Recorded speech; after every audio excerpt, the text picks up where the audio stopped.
Well, today we're beginning a new series that is called Teach Us to Pray. And this theme, Teach Us to Pray, is actually in line with our ministry theme for 2019. And that's all about prayer. You see, the goal this year for us, for every member of this church, is to deepen your prayer life, and as a result, to really experience a kind of life-transformative, genuinely intimate, soul-refreshing prayer. So let me begin with this question. Do you think you have that right now? Do you have that kind of prayer life, one that's vibrant, one that's robust, one that's sincere and intimate? When you pray, do you experience God's power and God's peace and God's presence in your life? Now, you may have heard it before, and it's certainly true that prayer is the breath of the Christian. Just like you need to breathe to be alive, if you are a Christian and you're not praying, your spiritual life will suffer. It will suffocate. Your spiritual vitality will simply die. And quite honestly, most of us don't pray, or we don't pray enough. And therefore, the reality is we should be spiritually dead, and we're only spiritually alive because we're on life support. Now, what is life support? It's a machine that you're connected to that's keeping you alive. If you can't breathe, it's breathing for you. And a lot of us, in one sense, because we don't actually pray, we're only spiritually alive because we're on life support. Somebody else is praying for us. Maybe the prayers of your friends, the prayers of your spouse, the prayers of your parents, the prayers of our high priest, Jesus Christ. Somebody else's continual and constant prayer is what's keeping you alive. You know, a Christian who doesn't pray is a Christian who doesn't breathe. You know, if you really want to know somebody's spiritual vitality, you just got to look at their prayer life. If you really want to know what somebody believes theologically, you don't ask them, hey, what do you believe theologically? Because anyone can recite a book. You look at their prayer lives. And so we need to work on our prayer lives. That's an imperative. You need to work on your prayer life. And friends, you know, we are a gospel-centered church, but there are imperatives, there are duties in the gospel. Listen to this. Believing the gospel doesn't mean you don't need to work on your prayer life. Believing the gospel doesn't mean you don't need to work on your prayer life. Believing the gospel means your prayer life isn't work to you anymore. And that's the fundamental difference that the gospel brings into your life and into your prayers. And so we're beginning this series, Teach Us to Pray. And we need to learn and to grow and to mature in prayer. And we're beginning not in Matthew 6, where the famous Lord's Prayer is, but Matthew 11, because the title of this series, Teach Us to Pray, is actually taken from this request in Luke 11, when a disciple sees Jesus praying and then goes to him and says, Lord, teach us to pray. So our series title, Lord, Teach Us to Pray, and our focus for the next 9 weeks is learning to pray from Jesus. Now, after these 9 weeks, we're going to take a break for the rest of the spring and summer, and then in the fall come back with the same theme, Teach Us to Pray, but this time learning prayer from the saints, where we're going to look at Old and New Testament prayers. But today we're learning from Jesus, and as we come and learn from Jesus in a humble, submissive posture, we are entering the school of prayer. That's the sermon title for today. As students in the school of prayer, we need to enroll and we need to listen and learn and listen. It doesn't matter how old you are, and it doesn't matter how long you've been a Christian and how mature of a Christian people say that you are, or how many prayer books you've read, or books on prayer you've read, or sermons you've read. We all need to enter the school of prayer. We all need to be students who learn what it means to pray, because although we all enter the school of prayer, every single one of us needs to enter the school of prayer. None of us on this side of eternity will ever graduate from the school of prayer. Our lives is just learning more and more how to pray. And so today is the first day of class. And like the first day of school that everyone loves, we're not jumping into lessons and lectures. You know, we're doing all the intro stuff. We're looking at the syllabus. We're checking out the professor, seeing, you know, do I like this person or not? We're feeling out the class. We're feeling out the subject. That's what we're doing today. And so with that, there's no gospel truth today. That doesn't mean there's no truth of the gospel today.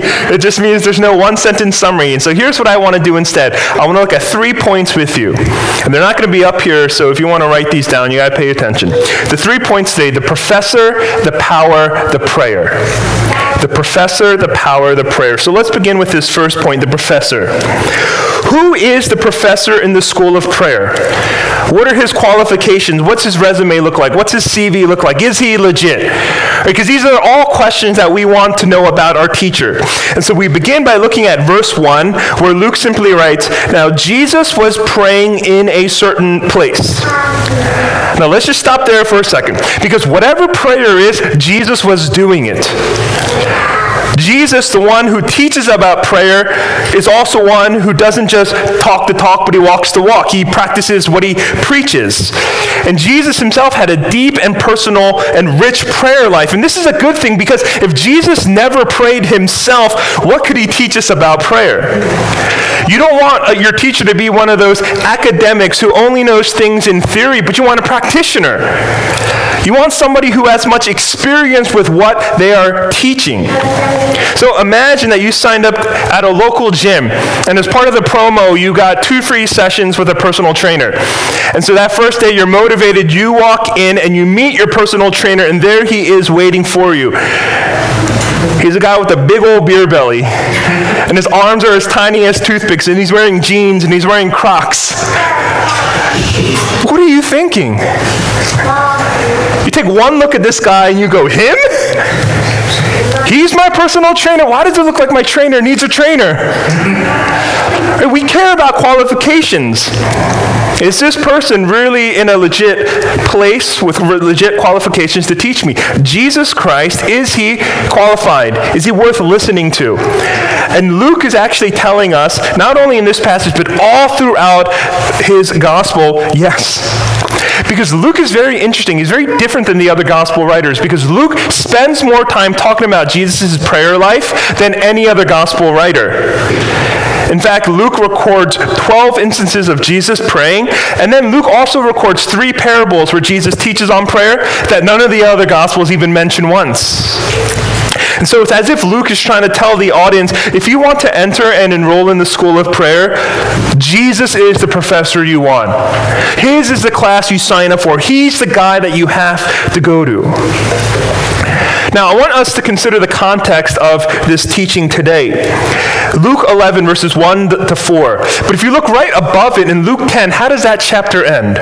Luke 10 ends with the story of Martha and Mary. And if you're familiar with the story, Jesus has these good friends, Martha and Mary, they're sisters. They have a brother named Lazarus. And Jesus enters their house, and it tells us that Martha is busy with serving, and Mary is busy with sitting at the feet of Jesus. But what's really interesting about this is by the end of the story, Martha isn't praised for serving Jesus, and Mary isn't chastised for being lazy. Well, we actually see it's a reverse conclusion. Martha is distracted from Jesus, and Mary is devoted to Jesus. And this is because Martha chooses to be busy for Jesus, whereas Mary chooses to be with Jesus. And so Martha complains. You can kind of imagine the scene, right? She has like flour all in her hair and, all these ingredients kind of stained on her clothes. And she walks in exasperated and she says, Jesus, my sister Mary's not doing anything. Do something about it. And Jesus says these words, these humbling words. He says, Martha, Martha, you are anxious and troubled about many things, but one thing is necessary. Mary has chosen the good portion, which will not be taken away from her. And Jesus' conclusion at the end of Luke 10 is simply, spending time with me is far better than doing anything for me. Spending time with me is far better than doing anything for me. And this is why Mary is praised and her actions are called the good portion, or as other translations put it, the better portion. Now that story ends. Mary, who is spending time with Jesus, is chosen the good portion, which can't be taken away from her. And then Luke 11, verse 1 begins. Now Jesus was praying in a certain place. Now why does Luke stitch those 2 stories together? is because Jesus is practicing what he just commended Mary for. What is Jesus doing when he goes off and he prays? Jesus is choosing the good portion that will not be taken away from him. Jesus is choosing to be with his Father rather than being busy for his Father. Jesus loved to spend time with his Father. He made it an absolute priority. And that's interesting about Jesus' life, because if you read the Gospels, it's more littered, it seems, with occasions where Jesus is with people. Jesus is always with people. He never turned people away. He always drew near to them. He ate with them. He was always around a crowd. I mean, think about it. He called 12 guys to follow him for 3 years of his life, eating together, sleeping together, drinking together, always spending life together. But as much as Jesus loved people, there is still nothing more precious to him in his life than spending time with his Father. And it was his habit, maybe even a bad habit, where Jesus was always withdrawing from crowds, withdrawing from people to spend time with his Father. Very recently I heard a term from one of the young adults. It was a term, they said, so-and-so just ghosted, that they're ghosting. And he said it so casually, and I was so, embarrassed that I didn't know what it meant, and, just realizing that, I think I'm young and hip, but I don't know the young and hip lingo, so I am not young and hip. So I didn't ask him, and I did what all of us who are too prideful, in this situation, what we do. When he left, I took out my phone and I looked it up. And ghosting, I found out, ghosting is the act of disappearing on your friends without notice. When you're hanging out and you just kind of dip without saying a word. And so, like those, we have people like that in our church. There's a large group setting and you just, where'd this person go? Oh, I think they left. Like a ghost, they just disappeared.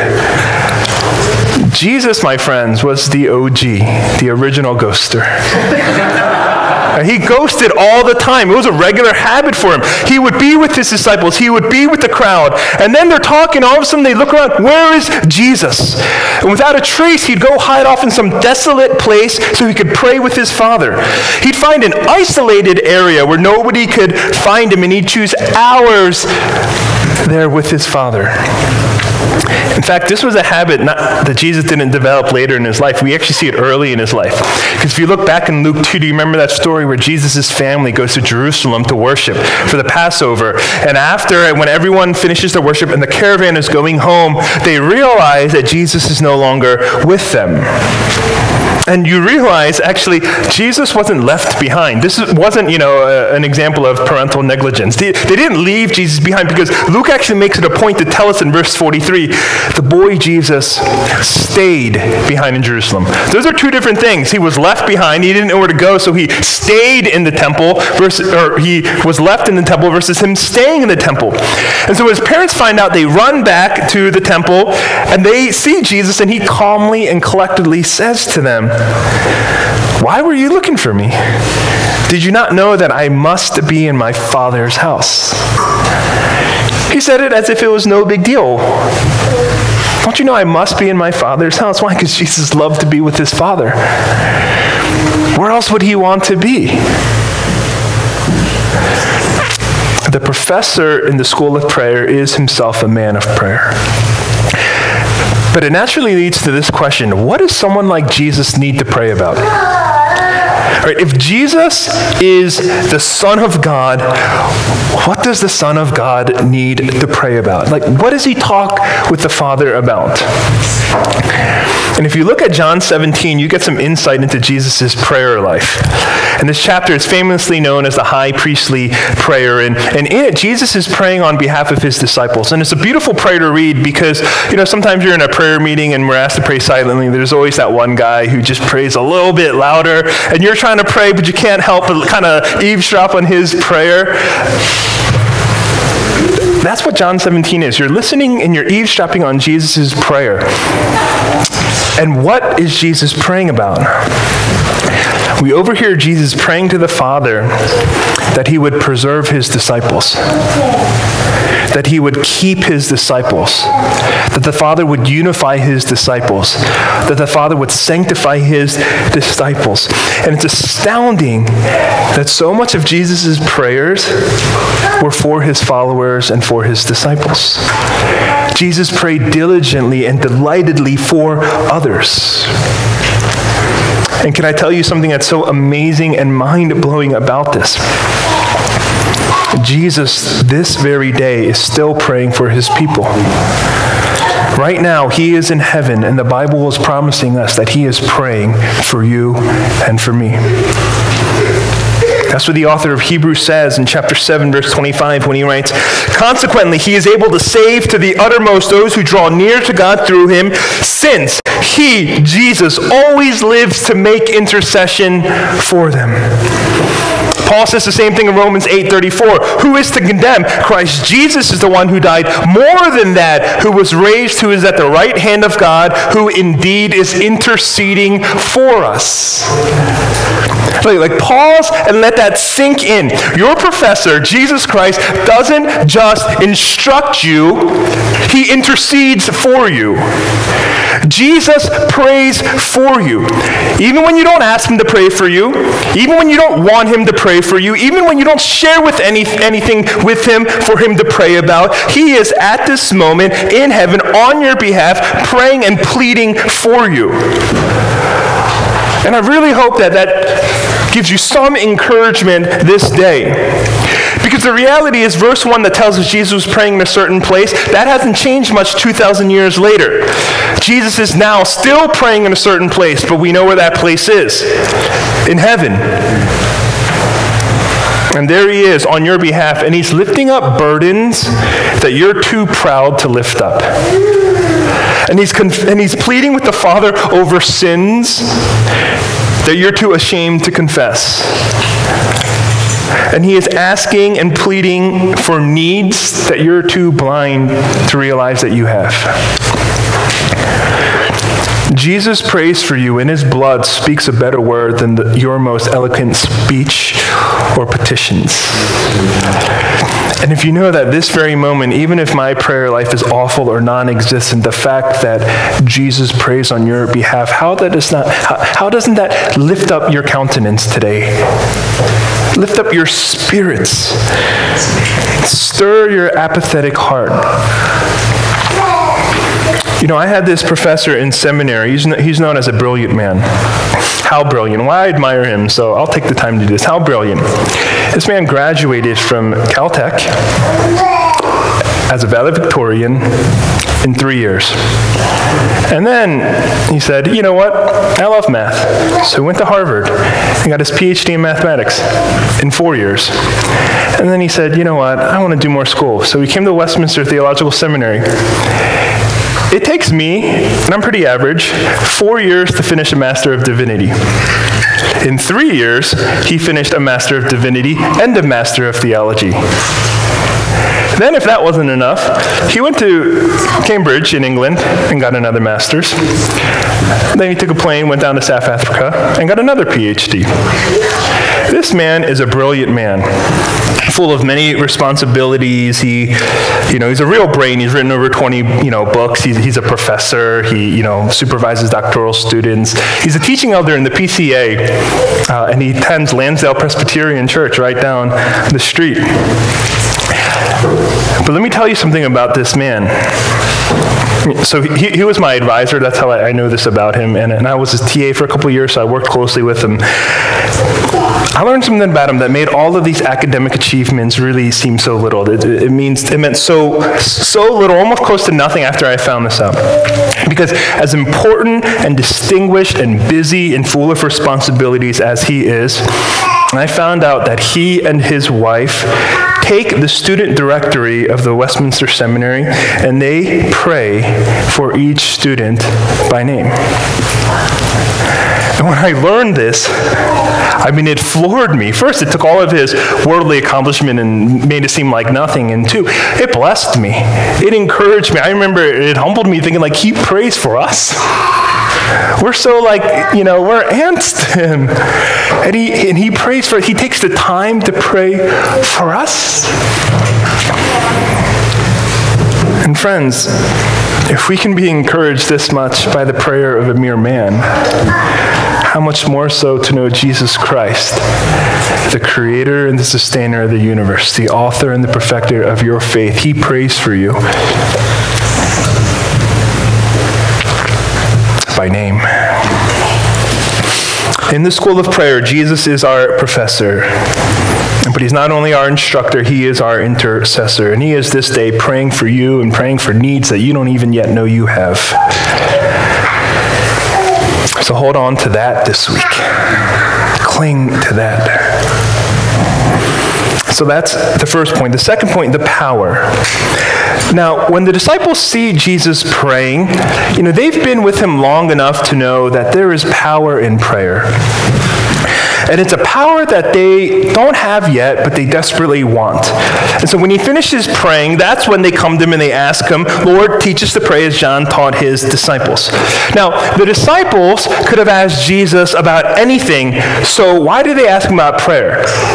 Now think about this with me. If heaven opened up and Jesus came down to you and he gave you 5 minutes of exclusive access to him, he said, I will answer any question that you have. What would you ask him? You have 5 minutes. What would you ask him? And this is always a fun hypothetical, question that I used to, as a kid, think about. What would I ask Jesus? And I have a list. I have a couple. I had some before seminary, and they were answered by professors. So now I have different ones. One is in John 7, when the adulterous woman is brought before Jesus, and they're about to stone her, and he writes something in the sand. What did he write? Or that third heaven Paul's talking about. Yeah, there's all these theories, but what is that? The thorn in the side. Who was that? Who was that, actually? Maybe, what is that? It could have been a who is that. As a guy, maybe, why circumcision?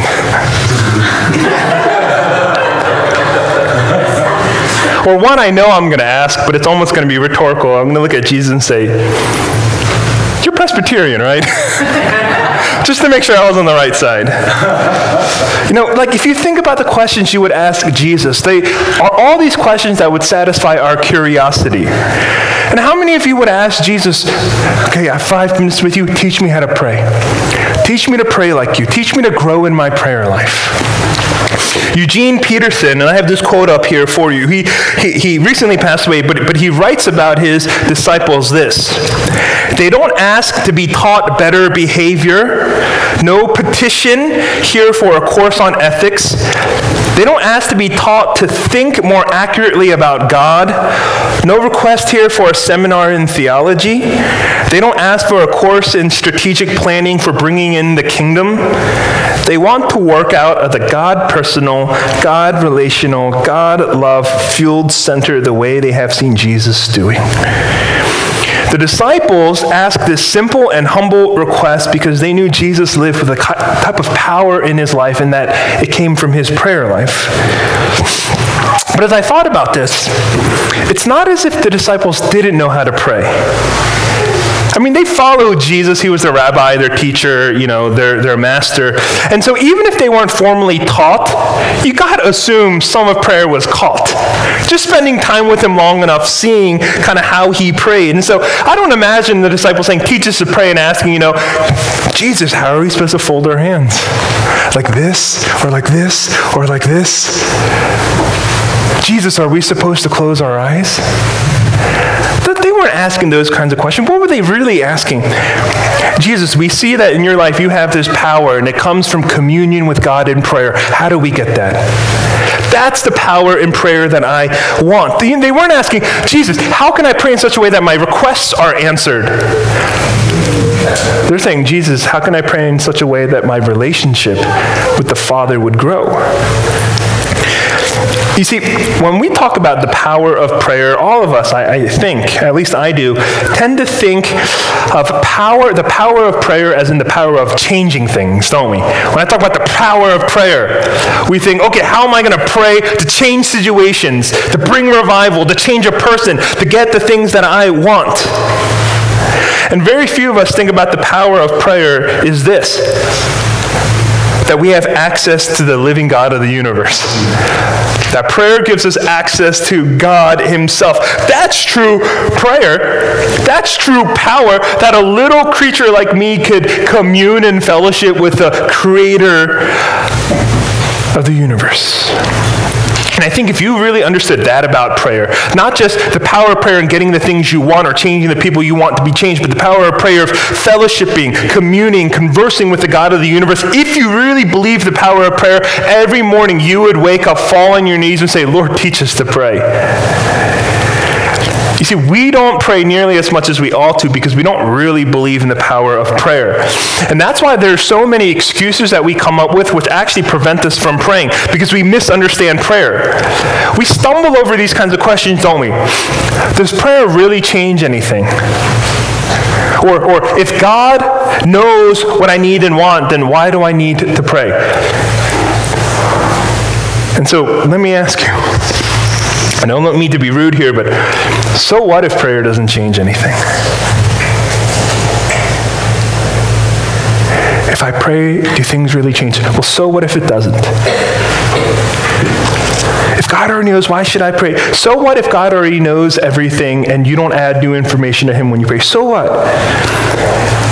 Because the power of prayer isn't just about changing your circumstances or giving God this new information. The power of prayer is in entering God's holy presence and getting his ear, and while sitting in his presence, sensing the weight of his glory, and then walking away different because you've just seen beauty himself.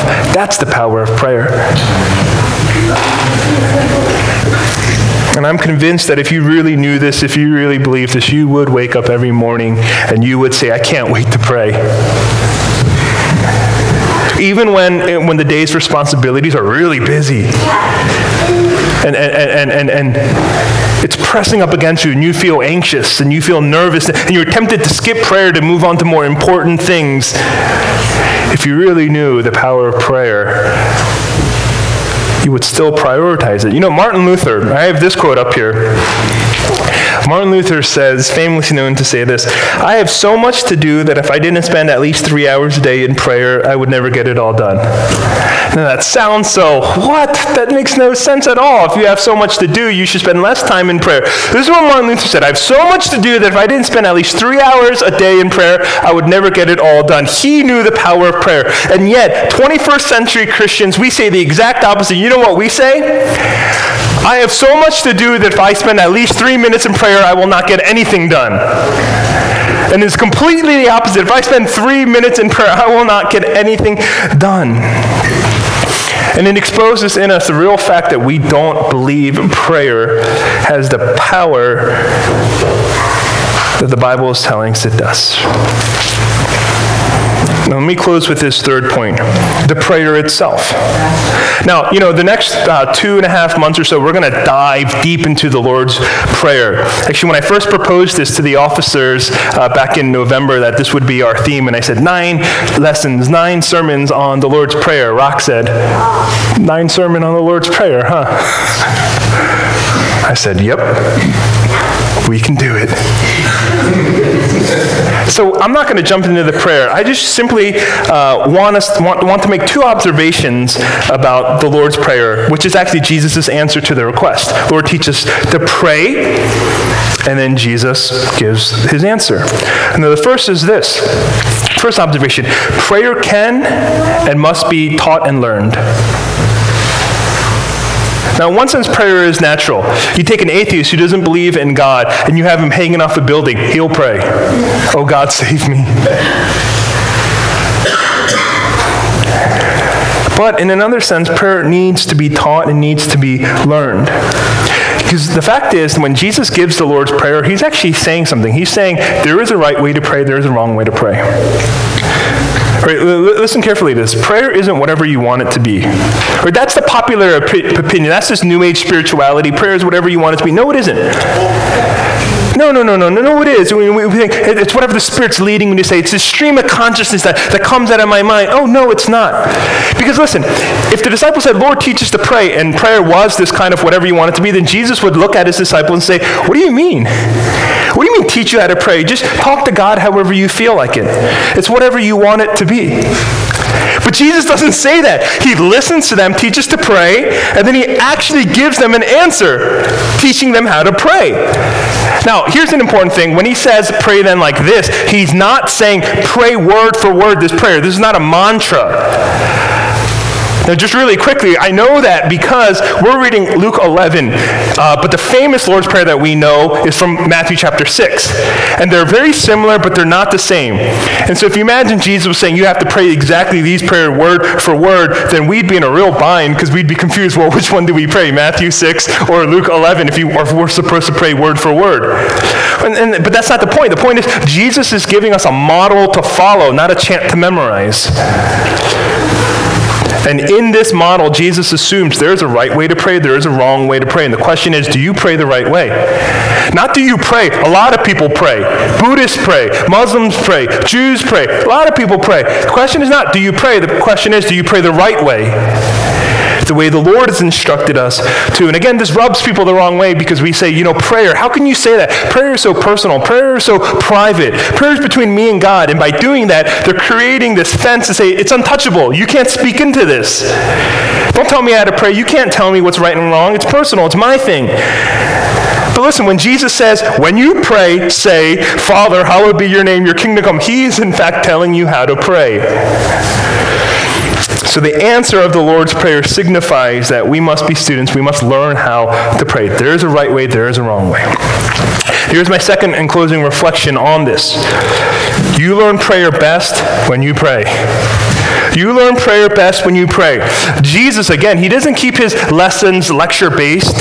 He assumes a practicum, a hands-on experience. So he says, when you pray, say. He didn't say, when you think about prayer, when you're reflecting on prayer, when you're considering prayer, he says, you'll learn how to pray when you pray, and this is how you should pray. And then he gives you the instruction. Because we can think about prayer and discuss prayer and read about prayer and research prayer and analyze prayer, but nothing beats a prayer prayed. Right? The school of prayer is a hands-on training school. The best way to learn to pray is to pray.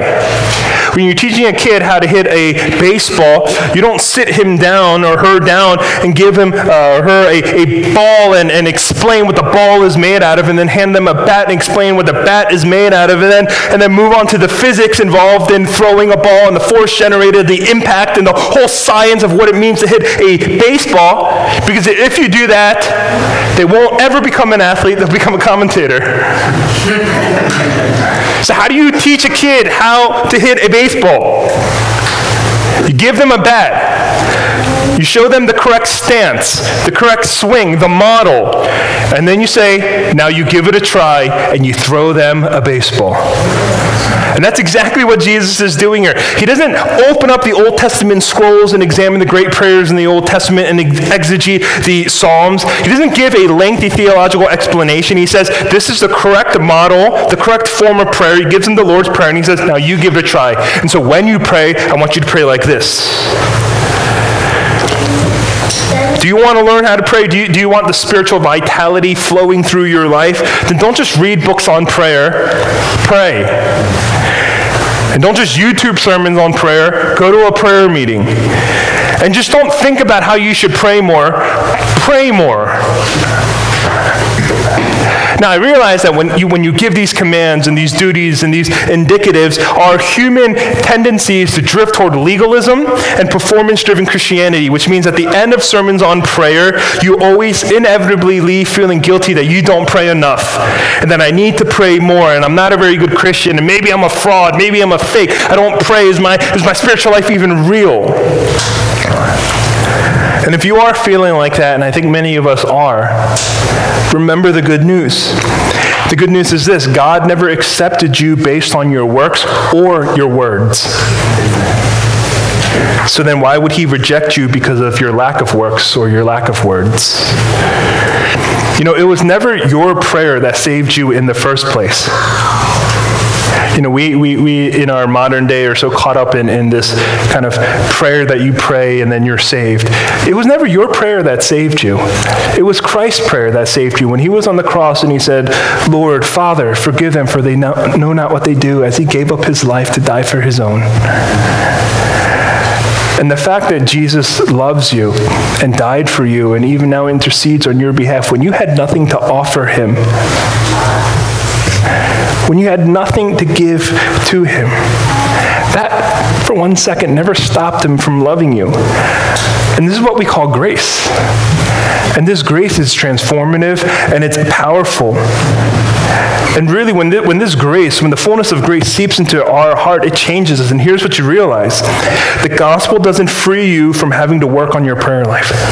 The gospel does not free you from having to work on your prayer life. The gospel frees your prayer life from feeling like work. Let me say that one more time. The gospel doesn't free you from having to work on your prayer life. The gospel frees your prayer life from feeling like work. Understanding, believing that the gospel is true, the grace of God in Christ for you changes your prayers. It changes your prayer life to become delightful, not dutiful, and refreshing and necessary, just like the very oxygen that you breathe. And as you grow in your prayer life, as you work on it, as you understand the gospel, it actually feels less and less like work because you understand that through prayer, I get the privilege, experience the power of knowing the God of grace and the grace of God. And once you understand that, prayer is freed from all of these obligations and duties. So will you enter the school of prayer? And as we close and we enter now into a time of responsive prayer, I ask you to pray this prayer. To ask the Holy Spirit to discipline you in your prayer life as we spend the next now 8 weeks together learning what it means to pray, to humbly come before God with just this one request. Lord, teach us to pray.